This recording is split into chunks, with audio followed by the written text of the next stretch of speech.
प्यारे बच्चों, आज हम लोग हिंदी में पाठ 2 पढ़ेंगे। दादी की घड़ी जो कहानी है श्रीमती मालती जो लिखी गई है। तो पाठ्यक्रम में बदलाव के कारण ये पाठ 3 जो है ये पाठ 2 में हो गया है। किस में हो गया है? पाठ 2 में। तो इससे परेशान होने की ज़रूरत नहीं है, पाठ से अपने ज़्यादा मतलब नहीं है। कहानी में है क्या, ये चीज़ें अपने को ज़्यादा मैटर करती हैं। तो हम लोग देखते हैं पाठ। तो इस पाठ में कुछ छोटे छोटे संदर्भ हैं, संदर्भ प्रसंग और उनकी व्याख्याएं हैं।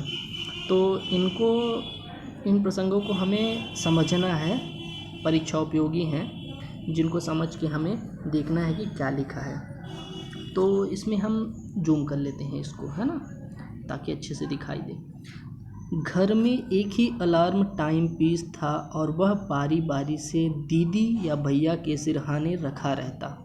दीपू की बड़ी साध थी कि हम भी सिरहाने घड़ी रखकर सोएं और उसकी सुरीली आवाज़ के साथ दिन की शुरुआत करें। उसके भाग्य में तो सुबह 8 बजे पापा की डांट खाकर उठना ही लिखा था। तो जो ये प्रसंग होते हैं तो इनका जो संदर्भ लिखा जाता है, तो कैसे लिखा जाता है, जो गद्य होते हैं, तो उसमें प्रमुख चीज़ें होती हैं कि किस पाठ्य पुस्तक से लिया गया है। जैसे हिंदी, अंग्रेजी, गणित, सामाजिक विज्ञान, ऐसे जो भाषा सब्जेक्ट होती हैं उन सब्जेक्ट का देखा जाता है। संस्कृत, तो ये हमारा लिया गया है भाषा भारती से। और है क्या, ये जो कहानी के रूप में लिखा रहता है हम इसको गद्यांश कहते हैं। क्या कहते हैं? गद्यांश, यानी गद्य जिसमें कहानी लिखी रहती है। और जो पद्य होता है उसमें क्या लिखी रहती है? कविता लिखी रहती है, जिसको हम गा सकते हैं, गा कर जिसको बोला जाता है, जिसमें पद होते हैं उसको पद्य कहते हैं। तो ये गद्य है। और एक प्रमुख चीज़ ये होगी। दूसरी चीज़ होती है इसमें कि पाठ का नाम क्या है। दादी की घड़ी इस पाठ से लिखा है और इसके लेखक कौन है। बस इतनी सी चीज़ें लिखी जाती हैं। प्रस्तुत गद्यांश मतलब जो गद्यांश लिखा गया है प्रस्तुत कर देंगे। तो मतलब ऐसे लिख सकते हैं या कि बोल सकते हैं कि इस गद्यांश में, जो कि पाठ्य पुस्तक भाषा भारती से लिया गया है, इसका नाम है दादी की घड़ी और इसकी लेखिका है श्रीमती मालती जोशी, है ना। हम कक्षा 7 में पढ़ रहे हैं, इसलिए हम चीज़ों को अपने हिसाब से सही तरीके से, चीज़ें वही होनी चाहिए, कहने का तरीका थोड़ा सा हम अपने हिसाब से लिख सकते हैं। तो आइए इसको देखते हैं। प्रस्तुत गद्यांश हमारी पाठ्य पुस्तक भाषा भारती के दादी की घड़ी नामक पाठ से अवतरित है। इसकी लेखिका श्रीमती मालती जोशी हैं। अब इसमें प्रसंग क्या लिखेंगे कि मतलब ये किस लिए लिया गया है। तो प्रस्तुत गद्यांश में लेखिका ने बाल सुलभ मन का सजीव चित्रण किया है। सजीव चित्रण मतलब ऐसा चित्रण जिसको हम देखें तो हमारी आंखों के सामने कहानी चलने लगे, है ना। कभी कभी हम सोचते हैं कि हम कहीं गए थे तो हमारे जब हम किसी मंदिर या किसी घूमने वाली जगह पे जाते हैं, फिर घर में आके उस कहानी को बताते हैं कि हम वहाँ गए थे तो ये ऐसा ऐसा हमने वहाँ पे किया, मंदिर गए तो घंटियाँ बजाई, भगवान की आरती की, पूजा की, ये सारी चीज़ें। तो कहने का मतलब ये है कि सजीव चित्रण फिर हमारे दिमाग में चलने लगता है कि हम वहाँ पे ऐसे ऐसे कर रहे थे, वो सारी कहानी हमारे दिमाग में चलने लगती है। तो यही है सजीव चित्रण। तो बाल सुलभ मन का, बच्चे का जो साधारण मन होता है एक, तो उसका वर्णन किया गया है। अब व्याख्या में देखते हैं कि घर में सबसे छोटा होने के कारण दीपू की छोटी छोटी इच्छाएं भी पूरी ना हो पाती थी। दीपू जो लड़का है, दीपू जिसका नाम है, वो अपने घर में सबसे छोटा है। अब दीपू से बड़े कौन कौन हैं? दीदी और भैया हैं। तो जो कि ऐसे लिखा हुआ है इसमें। तो दीपू के घर में एक ही अलार्म घड़ी थी। अलार्म घड़ी जो होती है तो वो एक ही थी। तो वह चाहता था कि अलार्म घड़ी को वह अपने बिस्तर के पास रखकर सोए, जिससे सुबह समय पर उठ सके, किंतु छोटा होने के कारण उसकी बारी ही ना आ पाती। घड़ी पर तो उसके भैया व दीदी का ही कब्जा रहता। उसे बहुत बुरा लगता जब सुबह उसकी नींद न खुलती और प्रतिदिन पापा की डांट फटकार से दिन की शुरुआत होती। तो इसमें ये बताया गया है कि दीपू जो है वो सुबह जल्दी नहीं उठ पाता था, तो और उसका मन था कि उसको भी अलार्म घड़ी लगानी है अपने पास। और घर में केवल एक ही अलार्म घड़ी थी, जिसको जैसे घर में देखो जो बड़े हैं भैया और दीदी, तो वो ले लेते थे ज़बरदस्ती और उसको डांट फटकार देते थे कि नहीं तुम नहीं लगाओगे। और जब वो सुबह लेट उठता था तो उसको पापा भी प्रतिदिन डांटते थे कि तुम सुबह लेट क्यों उठे हो। तो उसको ये लगा कि अलार्म घड़ी मैं लगाऊंगा तो सुबह मैं जल्दी उठ जाऊंगा, इसलिए तो यही उसकी परेशानी थी। अब हम देखते हैं कि थोड़ा सा आप लोगों को इस चीज़ को हम मार्क कर दें जिससे आप लोगों को समझने में अच्छा रहे, ताकि आप लोग इसको ध्यान से अपने से पढ़ो, है ना। ये वीडियो को रोक कर, है ना, पॉज करके रोक कर, आप लोग सातवीं कक्षा में हैं, ये सारी चीज़ें तो जानते हैं। वीडियो को रोक करके, और ये जो मैंने यहाँ पे डिब्बा बना दिया है, इसके अंदर जो लिखा हुआ है ये इसका अर्थ है, इसको पढ़ेंगे अपने से, है ना। और ये किसका अर्थ है तो इसको देखेंगे, इसको भी आप लोग अपने से पढ़ेंगे, हमने पढ़ के सुना भी दिया है। तो ये आप लोगों को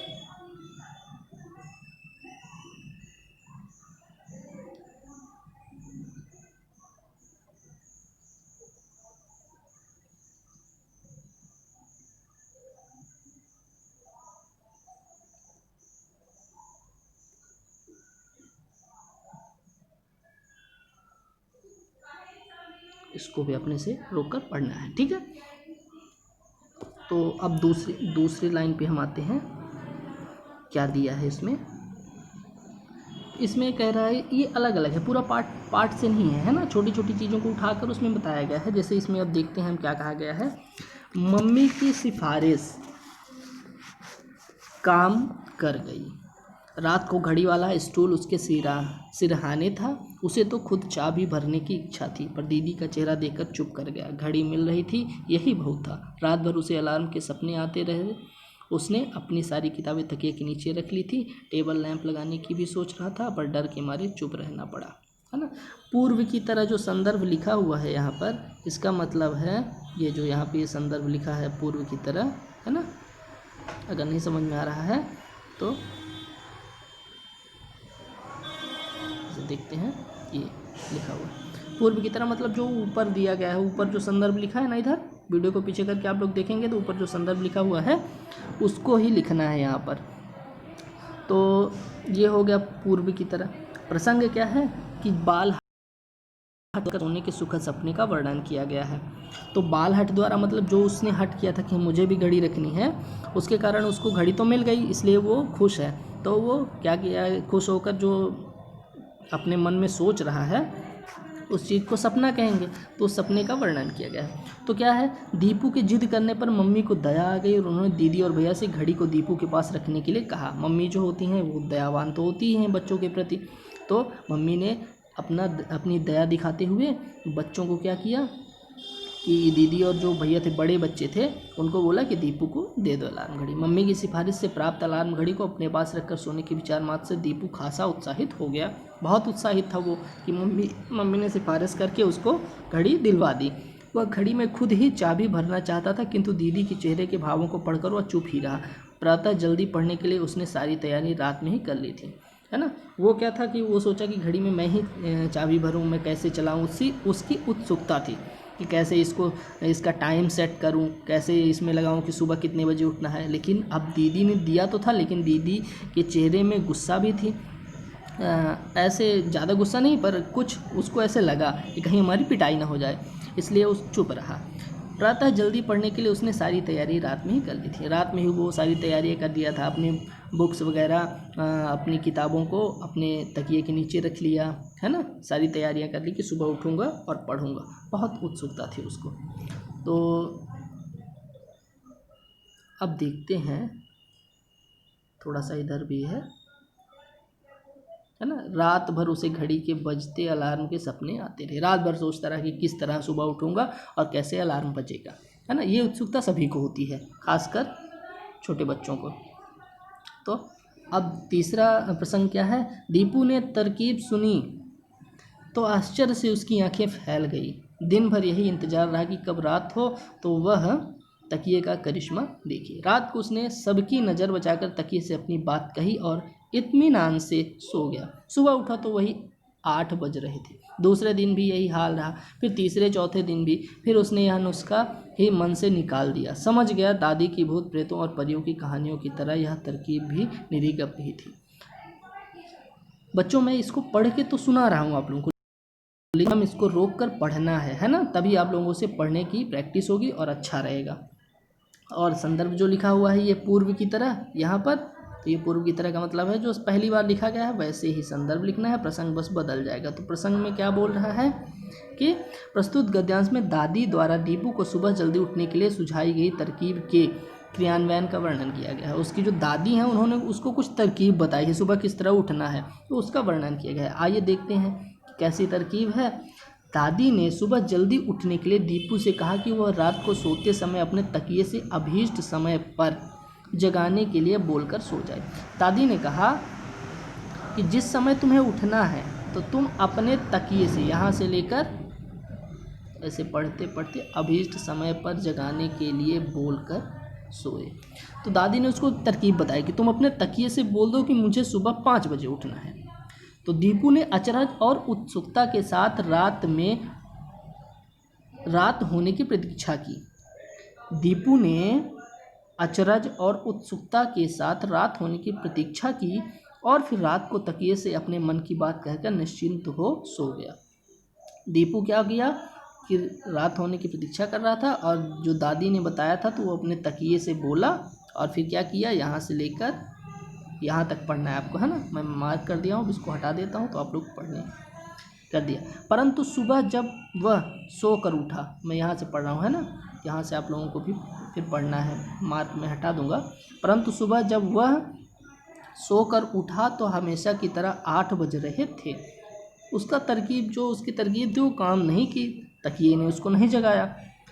दीपू ने दूसरे दिन फिर से इस तरकीब को आजमाया, परिणाम इस बार भी जस का तस निकला। यहाँ तक ठीक है, यहाँ तक आप लोग देखेंगे पढ़ेंगे। परिणाम क्या निकला, जस का तस निकला। दूसरे दिन भी, फिर तीसरे और चौथे दिन भी तरकीब को सफल ना होते देख वह निराश हो उठा और दादी की भूत प्रेतों तथा परियों की काल्पनिक कहानियों की तरह इस तरकीब को भी गप मानकर वह भूल गया।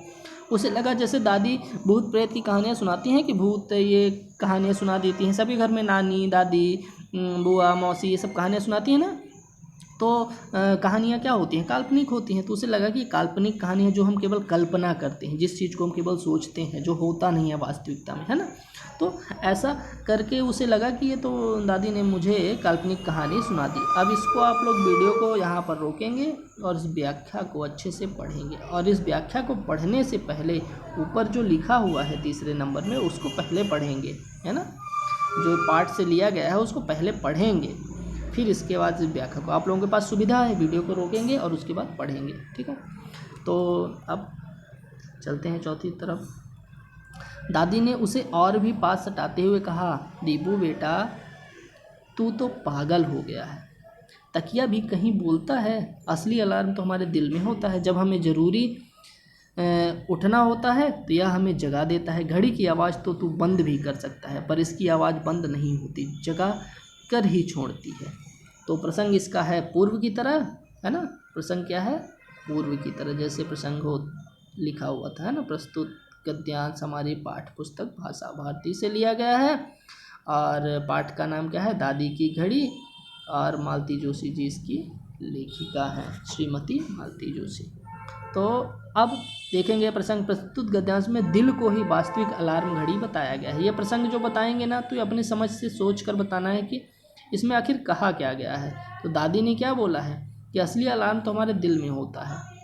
इसमें से कोई एक तर्कपूर्ण जो समझदार चीज़ होती है, अर्थपूर्ण चीज़ होती है, उसको उठाकर प्रसंग में बताना है कि इस चीज़ बात में कही गई। जैसे कभी हम कोई चीज़ सुनते रहते हैं, 2-4 लोग बैठ के बातें करते रहते हैं, अब वो लोग 1 घंटा बात किए, बात करने के बाद अब अपने किसी निजी दोस्त के पास गए तो उसने पूछा कि भाई वहाँ पर जो 4 लोग बैठे थे क्या बात कर रहे थे, तो आप क्या 1 घंटे की बात उनको थोड़ी बताएंगे, आप उनको उसका प्रसंग बता देंगे कि वहाँ पर जो बात चल रही थी वो बात, मान लो 4 दोस्त बैठ के गणित के बारे में बात कर रहे थे कि जोड़ घटाना गुणा भाग कैसे होता है, तो आप वो 1 घंटे तक बात किए। अब 1 घंटे उनकी बात की पूरी बात तो आप नहीं बताएंगे, आप प्रसंग बताएंगे। वो लोग गणित के बारे में बात कर रहे थे कि जोड़ घटाना कैसे किया जाता है, ये हो गया उसका प्रसंग। तो इसी तरह प्रसंग को समझ कर लिखना है ना। अब आप लोगों को समझ में आ गया होगा कि प्रसंग कैसे लिखा जाता है, पूरी कहानी का सार बताना है थोड़ा सा। अब इसमें व्याख्या देखते हैं। दादी ने दीपू को अपने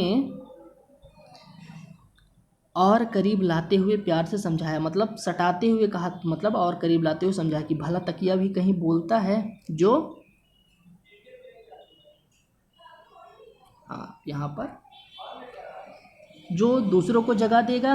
वास्तव में असली अलार्म तो मनुष्य का दिल होता है ना। यहाँ तक, जब कभी हमें अवश्य एवं निश्चित समय पर सुबह उठना होता है तो हमारा दिल ही है जो हमें अभीष्ट समय पर अपने आप उठा देता है। अलार्म घड़ी की आवाज़ तो हम चाहें तो बंद भी कर सकते हैं, किंतु दिल की आवाज़ को बंद नहीं किया जा सकता। यह तो हमें उठाकर ही शांत होती है। दिल रूपी घड़ी का रहस्य जानकर दीपू प्रसन्न हुआ, है ना। दीपू को पता चल गया कि वास्तविक क्या होता है, अलार्म दिल ही होता है। अब देखते हैं शब्दकोश। शब्दकोश में कुछ छोटे छोटे हैं, जैसे लाडला मतलब प्यारा, है ना, लाडला मतलब प्यारा। फिर अन्याय मतलब, अन्याय मतलब न्याय ना होना, है ना। न्याय ना होना मतलब अन्याय हो जाना, मतलब किसी के साथ सही ना होना। हताश मतलब निराश, है ना, निराश हो गया, हताश हो गया। 3-4 दिन तक उसने तकिए से कहा, तकिया कुछ कर ही नहीं रही थी, तो वो निराश हो गया। निरे मतलब बिल्कुल, है ना, जैसे कहते हैं ना, ये निरा बेवकूफ़ है, बिल्कुल बेवकूफ़ है ना, इसके पास बिल्कुल भी अकल नहीं है, तो निरे बिल्कुल। सुर में सुर मिलाना मतलब साथ साथ गाना। समर्थन, सुर में सुर मिलाना मतलब जैसे कोई मित्र कुछ बोल रहा है तो उसके हाँ में हाँ मिला देना, मतलब साथ साथ, है ना, समर्थन करना। चौतरफा मतलब चारों तरफ, चौतरफा शब्द में छिपा है, मतलब चारों तरफ। ठीक है बच्चों, तो ये आप लोगों का पाठ और शब्दार्थ हो गया है। अब इसके बाद हम अगले वीडियो में आप लोगों को इसका प्रश्न उत्तर और अभ्यास, सारी चीज़ें बताएंगे। धन्यवाद।